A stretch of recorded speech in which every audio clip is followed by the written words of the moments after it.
ভোটাধিকার বঞ্চিত করে বিজয় উৎসব করে ক্ষমতাসীনরা জনগণের সঙ্গে মশকরা করছে বলে মন্তব্য করেছেন বিএনপির সিনিয়র যুগ্ম মহাসচিব রুহুল কবির রিজভী। নয়াপল্টন কেন্দ্রীয় কার্যালয়ে সংবাদ সম্মেলনে তিনি এ মন্তব্য করেন। রিজভী বলেন, মিথ্যা জয়ের আনন্দের আতিশয্যে ক্ষমতাসীনদের বিভৎস স্বরূপ দেখে জনগণ ভীত সন্ত্রস্ত।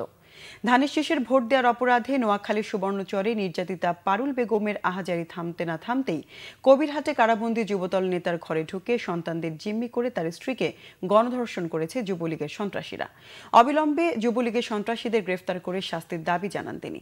বলেন, ৩০ ডিসেম্বর নির্বাচনের আগের রাতে ভোট ডাকাতির পর সেই ভুয়া নির্বাচনকে জায়েজ করতে চরম হাস্যকর তৎপরতায় নেমেছে সরকার। জনগণের কোটি কোটি টাকা শ্রাদ্ধ করে তথাকথিত বিজয় উৎসব উদযাপন করেছে বলে মন্তব্য করেন রুহুল কবির রিজভী।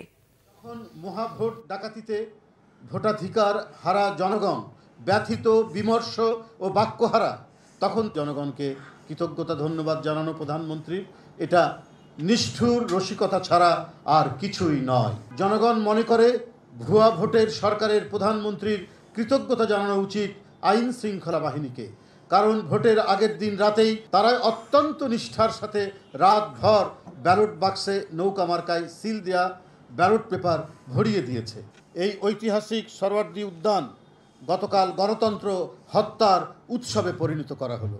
জনগণের পকেট কাটা টাকায় বর্ণাঢ্য র্যালি ছিল রাষ্ট্রের মালিক জনগণের সাথে আরেকটি অবজ্ঞা ভরা মশকরা।